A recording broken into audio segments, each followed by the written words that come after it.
Salam alaikum, bonjour. Un autre exercice, cette fois sur la réaction de fission nucléaire. Donc, réaction de fission nucléaire. Donc ici, on va parler à propos de la fission nucléaire de l'uranium 92-235. Donc, l'uranium 92-235, il est bombardé par un neutron. Bon, le neutron, c'est un neutron lent. Donc, on l'appelle aussi un neutron thermique. Bon, celui-là, il va se diviser en deux noyaux, les noyaux fils. Alors, le strontium, SR3894, et le xénon, 54140, avec libération de neutrons. Bien sûr, l'équation ici, c'est déjà équilibré, puisque nous avons 92 est égal à 38 plus 54. Nous avons 35 plus 1, c'est 36. 235 plus 1, c'est 236. Et nous avons 94 plus 140 plus 2 fois 1, ça donne 236. Bon, alors l'exercice est le suivant. Alors donc, cet exercice-là,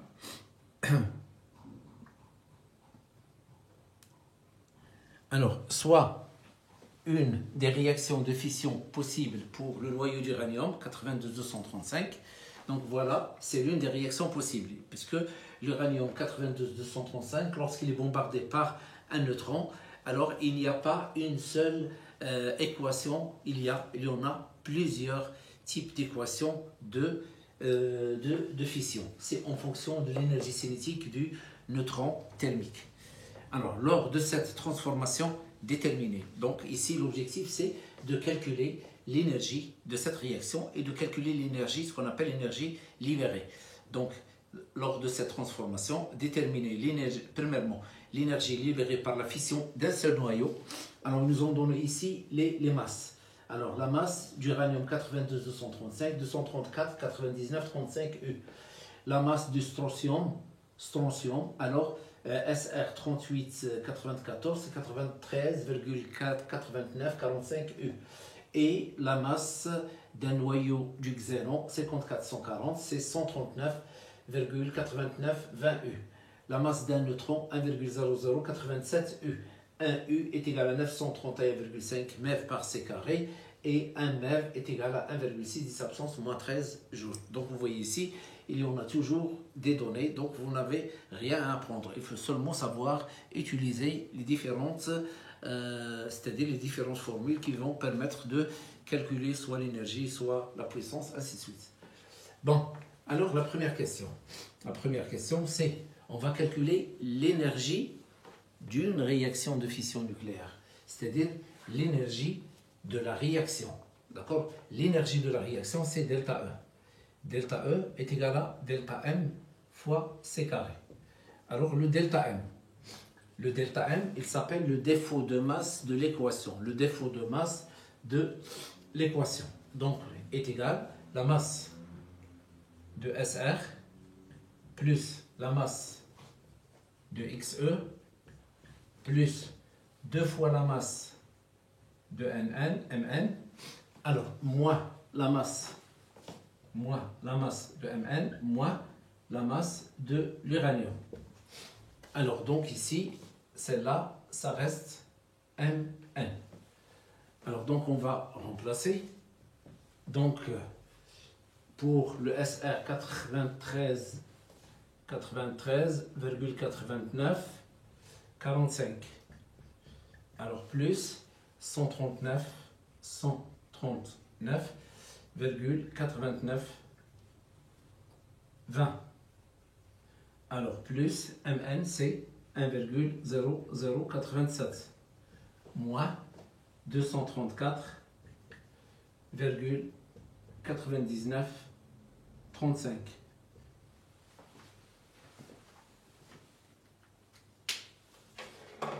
Alors, donc, 93,89, 45. Alors, donc, plus 139,89, 20. Alors, donc, plus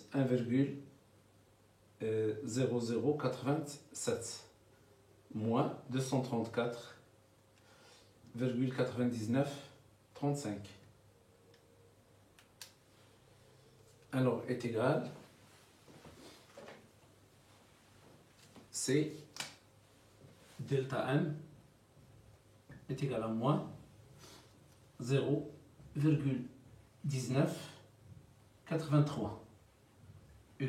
Donc on va la convertir en mètres par c carré est égal à moins 0,1983 fois 931,5 mètres par c carré.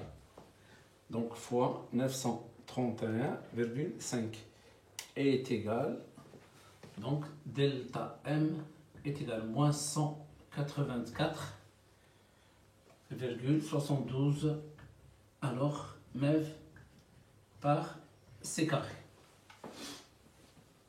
Alors on cherche delta E, donc delta E c'est delta M fois c carré, c'est-à-dire moins 184,72 mètres par c carré fois c carré. On simplifie, donc delta E est égal à moins 184,72 mètres. Alors maintenant, l'énergie libérée par la fission d'un seul noyau.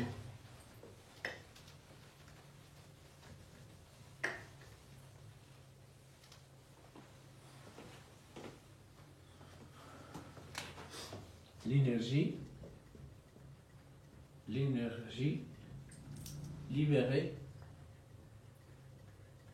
par la fission d'un seul noyau.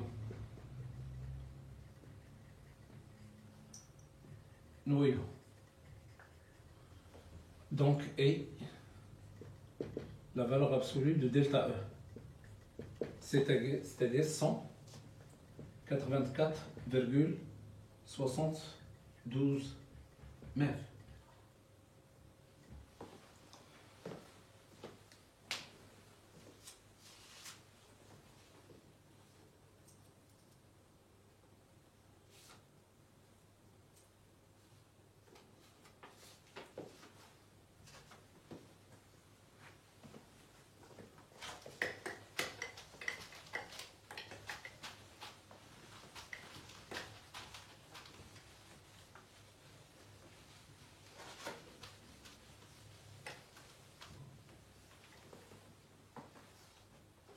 Alors, deuxièmement, qu'est-ce qu'ils ont demandé? Alors, ils ont demandé l'énergie libérée par la fission de la masse M est égale à 1,41 g d'uranium 235. Bon. Donc, on cherche grand N, le nombre de noyaux. Alors, de noyaux U92 235 présents dans l'échantillon de masse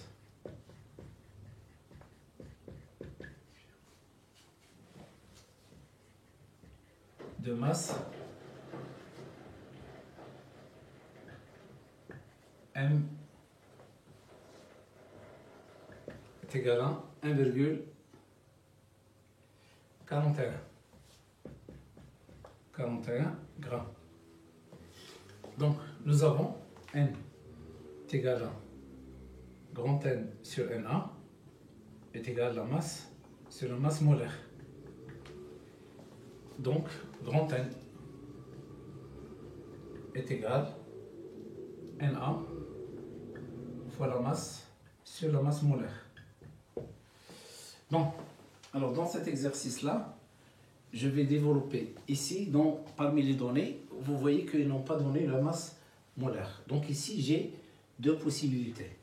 Remarque, voilà, remarque. Alors, la masse molaire, elle est égale à la constante d'Avogadro fois la masse d'un noyau, X à Z. Donc ça c'est masse molaire, masse molaire. Et là, c'est masse d'un noyau. D'un noyau. Donc, si je remplace celle-là ici, donc là une remarque, si dans un exercice ils n'ont pas donné la masse molaire, alors donc, et ils n'ont pas donné la constante d'Avogadro, donc vous pouvez travailler avec la relation que je vais démontrer. Alors donc, je remplace ça ici, je simplifie, donc on a N est égal à Na fois petit m divisé par Na fois la masse d'un noyau. Donc on simplifie le Na. Qu'est-ce qu'on obtient? On obtient la nouvelle relation que vous devez apprendre par cœur. N est égal à la masse de l'échantillon sur la masse d'un noyau. Bon, à condition, il faut convertir celle-là en kilogrammes et là aussi en kilogrammes. Alors, vous pouvez travailler avec celle-là directement.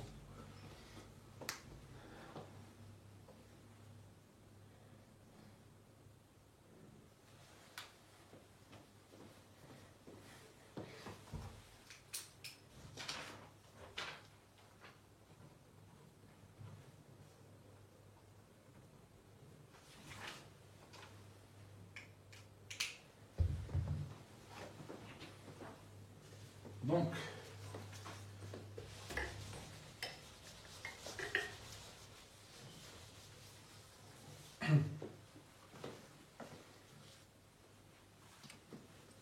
alors, donc j'efface.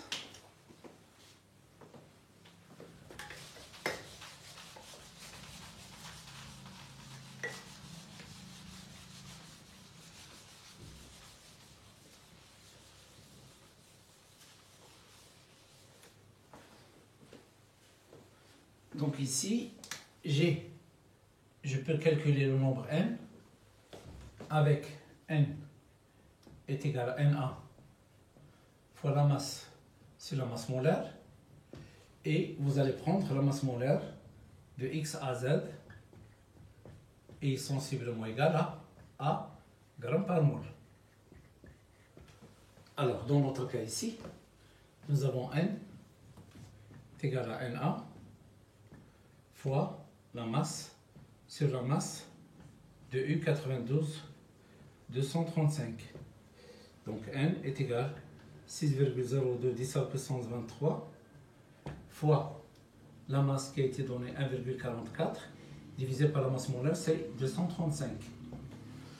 Donc 1,41. Alors donc ça donne 6,02 10 à la puissance 23 fois 1,41 divisé par 235 égale 3,61 10 à la puissance 21. 3, donc n est égal à 3,61 10 à la puissance 21. Voilà n. Je peux calculer.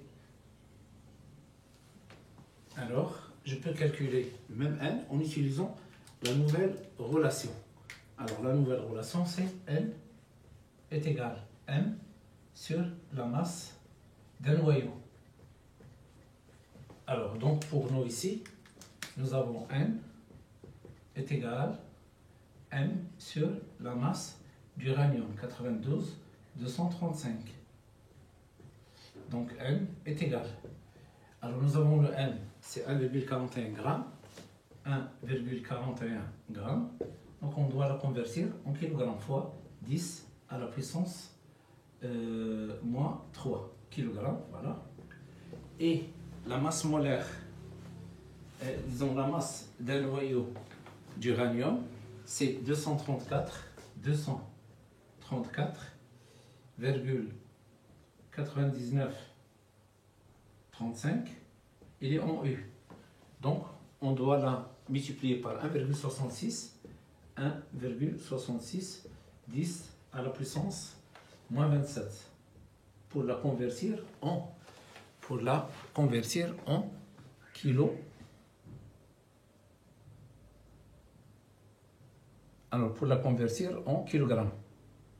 Donc, 1,66, 10 à la puissance moins 27. Donc, on obtient donc 1,41, 10 à la puissance moins 3. Alors là, 234,99, 35 fois 1,66, 10 à la puissance moins 27 est égal 6,614. Donc 3,614. Donc n est égal 3,61, 10 à la puissance 21. Donc vous pouvez ici travailler soit dans le cas où la constante d'Avogadro ne figure pas dans un exercice, donc vous êtes obligé de travailler avec celle-là. Si vous avez la constante d'Avogadro dans un exercice, donc vous pouvez travailler avec, et la masse molaire, vous allez le prendre sensiblement égal à A. Alors maintenant, l'énergie libérée. L'énergie libérée, voilà, est égale à N fois la valeur absolue de delta E. Voilà, donc énergie libérée, c'est 3,61, 10 à la puissance 21. Alors fois 184,72. Donc on va le trouver en MeV. 3,61, 10 à la puissance 21 fois 184,72 égale 6,67, 10 à la puissance 23 joules. Alors donc, pardon, ici c'est MeV. Alors nous avons un MeV est égal à 1,6, 10 à la puissance moins 13 joules. Donc on peut la remplacer ici. E libéré est égal à 6,67, 10 à la puissance 23, multiplié par 1,6, 10 à la puissance moins 13. Donc, multiplié par 1,6, 10 à la puissance moins 13. Alors, qu'est-ce qu'on obtient? C'est 1,07, 10 à la puissance 11. Donc, 1,07, 10 à la puissance 11 joules. Voilà l'énergie libérée par cette réaction chimique. Donc, s'il vous plaît, concernant, si vous avez parmi les données, ils ont proposé NA, c'est-à-dire attaque NA في التمرين، تقدر تخدم بهذه وتاخذ la masse molaire هي grand A. Dans un exercice, ما عطاكش NA. Donc vous ne devez pas travailler avec cette relation, vous allez travailler avec celle-là. Vous calculez. Ou bien, vous pouvez utiliser celle-là et vérifier si vous avez un A dans la tête, vérifiez avec cette relation, mais n'essayez pas de l'écrire dans la feuille. Essayez de mettre n est égal à m sur mxa et vous écrivez directement la valeur de grand M. Alors l'énergie libérée, il est donnée par la relation E libérée égale à n multiplié par la valeur absolue de delta E. Donc à la prochaine, Inch'Allah. Salam alaikum.